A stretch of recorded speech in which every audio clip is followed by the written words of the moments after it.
High, good morning. সবাই কেমন আছো? আশা করি সবাই ভালো আছো। জোজোস কিচেন অ্যান্ড ব্লগে সবাইকে স্বাগত। চলে আসলাম নতুন একটা ভিডিও নিয়ে। বর চলে গেছে ডিউটিতে, মেয়ে চলে গেছে স্কুলে। তো এদিকে জোজো উঠে পড়েছে। জোজোর কি হয়েছে, রাতভর কাশি হয়। ওর দিনের বেলা একটু কাশি হয় না, যে রাতটা আসে তখনই 9টা-10টা বাজবে কাশি শুরু হয়ে যায়। কাশতে কাশতে কোনো সময় তো বমি করে দেয়। আর সকালবেলা ঘুম থেকে উঠে এত খ্যান খ্যান করছে, খালি বলছে আমাকে কোলে নাও কোলে নাও। কিন্তু কোলে নিয়ে থাকলে হবে না, আজকে একটু ওই ঘরের জিনিসপত্রগুলো একটু মোছামুছি করব। আর এই যে এখানে মেয়ে চলে যাওয়ার পর পুরো টেবিলের অবস্থা দেখো। তো ভালো করে একটু ভালো গুছিয়ে নেবো। খালি ও না, এখানে চিরুনি যা পায়, মুখ ক্রিম, কোলগেটও আছে, সব এই টেবিলের উপর রাখা হয়।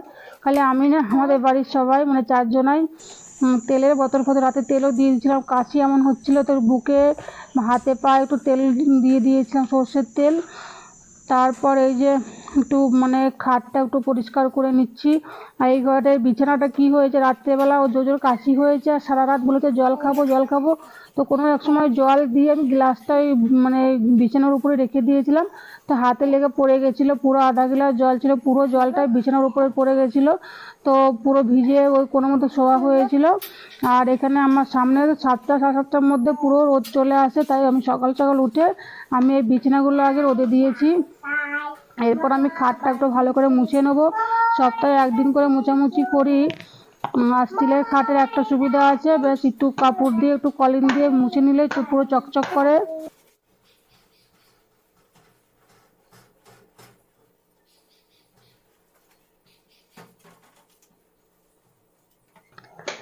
এই যে এই রুমে মোছামুছি হয়ে গেল, চলে আসলাম ওই রুমটাতে। এই রুমের খাটটা আমাদের নতুন না 2 মাস মতো হয়েছে, আগে ছিল না। কারণ আমাদের আর যেখানে যাই না কেন সরকারি কোয়ার্টারে একটা করে চারপাই থাকে, এইখানেই ছিল না।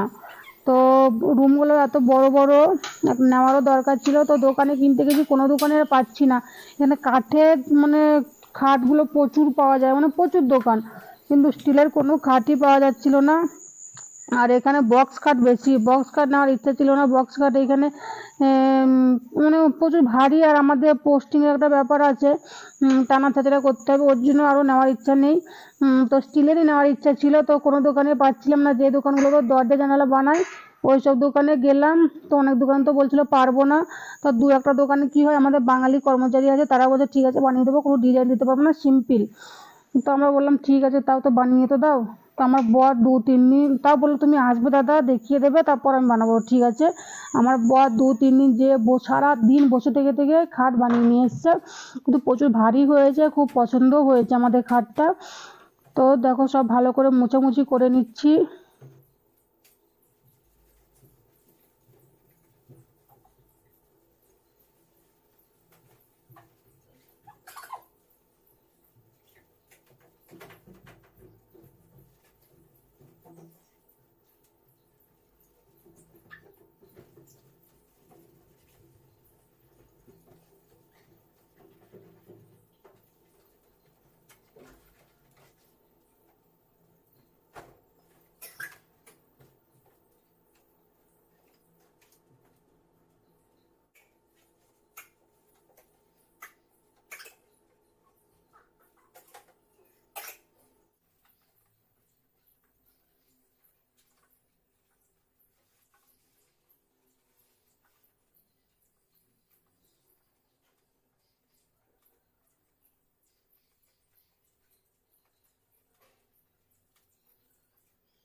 এই যে উপরগুলোও তো অল্প অল্প ঝুল হয়েছে, ঝুলগুলো না আমার চোখে পড়ে না, আমার চোখে পড়লেই তো আমাকে করতে হবে, ওর জন্য আমার বর যখন বলে তখনই আমি করি। তো এই যে ঘরটাগুলো ভালো করে ঝাড়ু লাগিয়ে নিচ্ছি, পোছাপুছি করে চলে যাব পুরো রান্নাঘরে রান্না করতে। বর গেছে ডিউটিতে, চলে আসবে 2টোর মধ্যে। এখন বাজে ওই 11টা মতো। স্নান করে রান্না করে রেডি হতে হবে, তারপর যাবো একটু মার্কেটে। এখানে সপ্তাহে 2 দিন মার্কেট বসে, রবিবারে আর শুক্রবারে। যদি হয়তো 12 ঘন্টা ডিউটি হয়, শুক্রবারে কিংবা রবিবারে যাওয়া হয় না। ওরকম ভাবতে হয় কী রান্না করব কী রান্না করব। আর পুরো সপ্তাহ মার্কেট মানে বাজার একদিনে না যদি করে রাখা হয়, ওরকম ভাবনা চিন্তা করতে হবে খালি। আর টাউনশিপে যে দোকানগুলো আছে, বিকালবেলা সবজি পাওয়া যায়, সকালবেলা ভালো সবজি পাওয়া যায় না। বিকালে গেলে তাও টাটকা টাটকা সবজি পাওয়া যায়, ওই যে বাজার থেকে পুরো ডবল দামে বিক্রি করে এখানে। তো এখান থেকে খুব কমই নিয়ে আসা হয়। চলে আসলাম রান্নাঘরে, রান্না করব। আজ করব মাছ, করলা সিদ্ধ, ডালটা বসিয়ে আমি ওদিকে কাজ করছিলাম।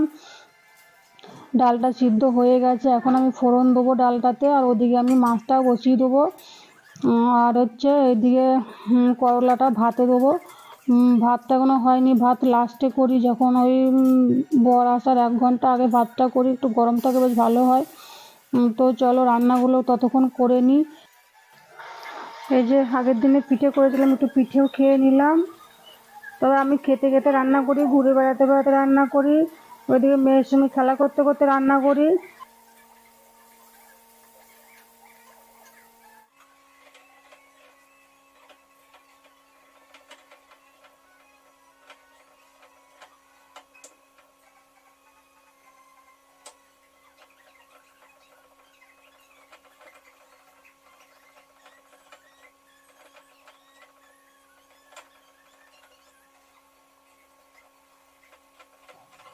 এই যে পটল চিংড়ি করব, ওর মধ্যে আমি একটু কাজু বাটা দেবো, জন্য কাজুটা ভালো করে বেটে নিচ্ছি।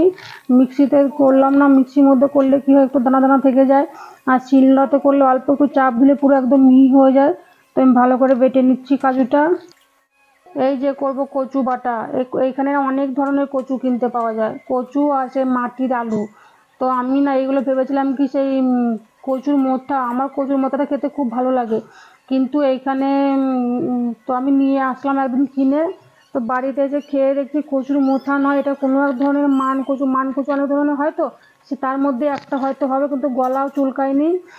তো আমি অল্প একটু সর্ষে আর একটা দুটো কাঁচা লঙ্কা দিয়ে ভালো করে বেটেছি, তারপরে কচুটা দিয়ে অল্প একটু বেটেছি, তারপরে একটু নুন আর তেল দিয়ে মাখিয়ে নেবো। কিন্তু খেতে অতটা খারাপও লাগেনি, ভালোও লাগেনি, একটা কেমন একটা গন্ধ লাগছিল এই যা।